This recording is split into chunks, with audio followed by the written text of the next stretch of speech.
I really felt support and backing of my family and my friends, and most certainly of South Africa. I probably would have never made it without the support of my family. When I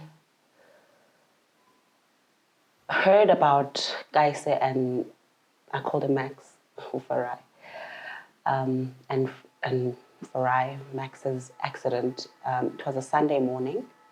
So I was busy with the baby, and then I received a message, and I looked at the message, and it was from Aunt Fix, who is Umamaka Kayise.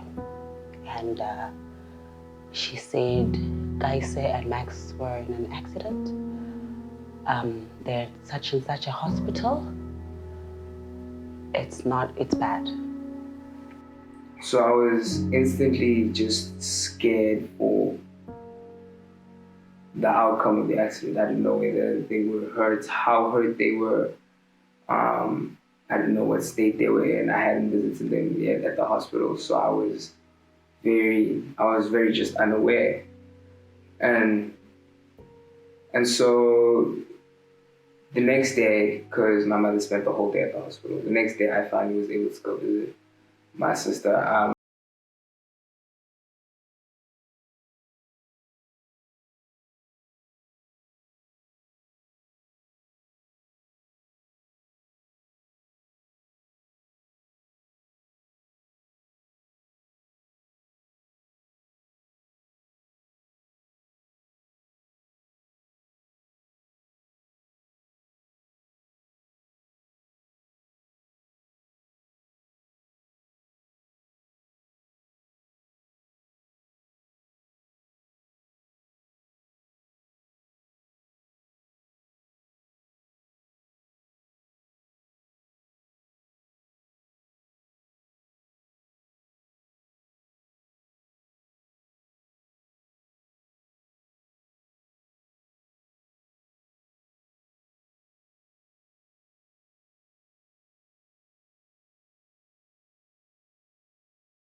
Because she was still injured, and we cried, and then she told me that like everything was gonna be okay and everything was gonna be fine. And I knew she was only saying these things because she had to, and I could feel the hurt in her trembles when she hugged me and when she was crying at the same time.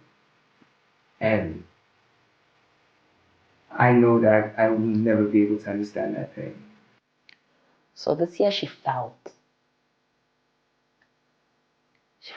every emotion from anger to hurt to disappointment to feeling abandoned, even by Farai. at some point she felt hurt that he didn't try.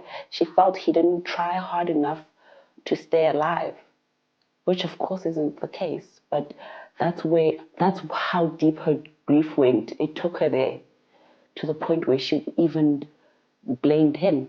Said, how could you? You said we would have this life and raise this child, and why did you leave us? Then she blamed God. Then she sort of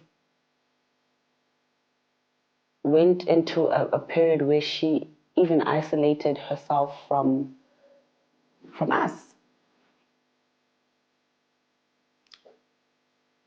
to, I think to allow herself just to go through those emotions. She's here because her mom, God, her promise to herself,